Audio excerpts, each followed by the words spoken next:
Audio clip number 1، اس میں آپ بسم اللہ الرحمن الرحیم اور سورہ فاتحہ کی پہلی 3 آیتوں کی تلاوت، ترجمہ اور تفسیر صراط الجنان سنیں گے۔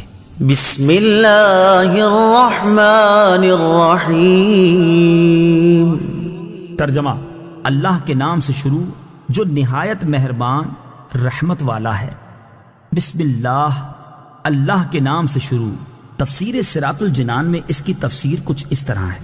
علامہ احمد ساوی رحمۃ اللہ تعالی علیہ فرماتے ہیں، قرآن مجید کی ابتدا بسم اللہ سے اس لیے کی گئی تاکہ اللہ تعالیٰ کے بندے اس کی پیروی کرتے ہوئے ہر اچھے کام کی ابتدا بسم اللہ سے کریں، اور حدیث پاک میں بھی اچھے اور اہم کام کی ابتدا بسم اللہ سے کرنے کی ترغیب دی گئی ہے۔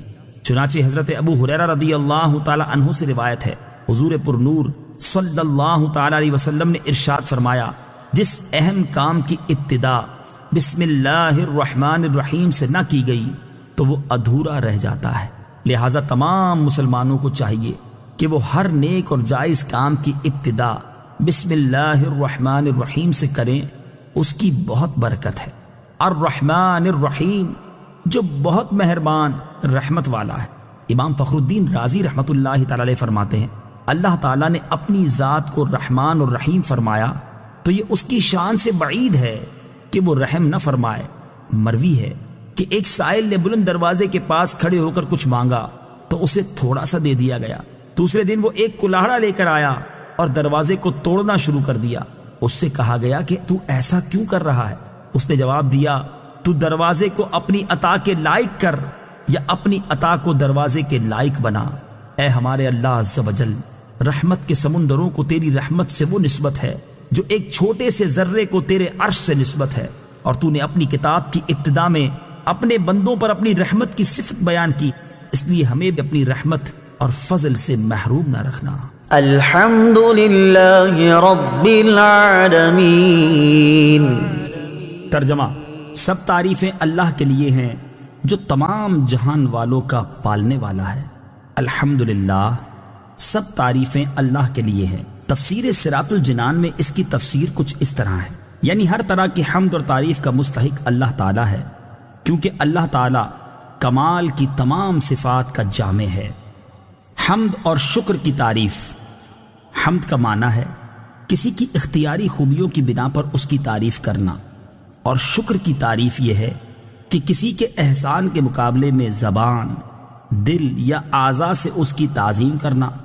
اور ہم چونکہ اللہ عز و جل کی حمد عام طور پر اس کے احسانات کے پیش نظر کرتے ہیں، اس لیے ہماری یہ حمد شکر بھی ہوتی ہے۔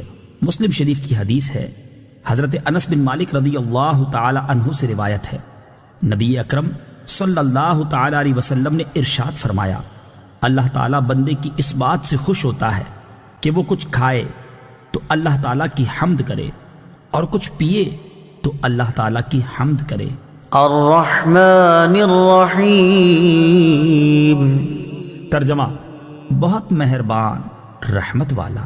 الرحمن، بہت مہربان۔ تفسیر صراط الجنان میں اس کی تفسیر کچھ اس طرح ہے، رحمان اور رحیم اللہ تعالیٰ کے 2 صفاتی نام ہیں۔ رحمان کا معنی ہے نعمتیں عطا کرنے والی وہ ذات جو بہت زیادہ رحمت فرمائے، اور رحیم کا معنی ہے بہت رحمت فرمانے والا۔ یاد رہے کہ حقیقی طور پر نعمت عطا فرمانے والی ذات اللہ تعالیٰ کی ہے، کہ وہی تنہا ذات ہے جو اپنی رحمت کا بدلہ طلب نہیں فرماتی۔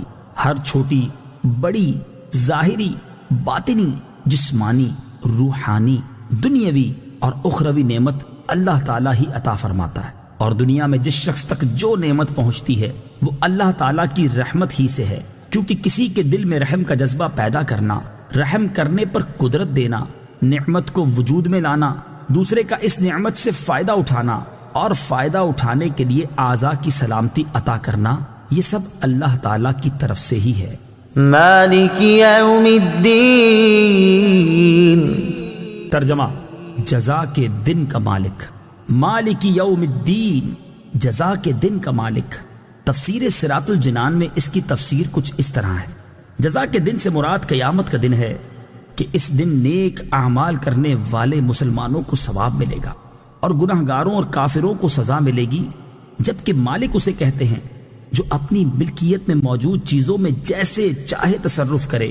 اللہ تعالیٰ اگرچہ دنیا اور آخرت دونوں کا مالک ہے، لیکن یہاں قیامت کے دن کو بطور خاص اس لیے ذکر کیا تاکہ اس دن کی اہمیت دل میں بیٹھے۔ نیز دنیا کے مقابلے میں آخرت میں اللہ تعالیٰ کے مالک ہونے کا ظہور زیادہ ہوگا، کیونکہ اس دن کسی کے پاس ظاہری سلطنت بھی نہ ہوگی جو اللہ تعالیٰ نے دنیا میں لوگوں کو عطا فرمائی تھی۔ اس لیے یہاں خاص طور پر قیامت کے دن کی ملکیت کا ذکر کیا گیا۔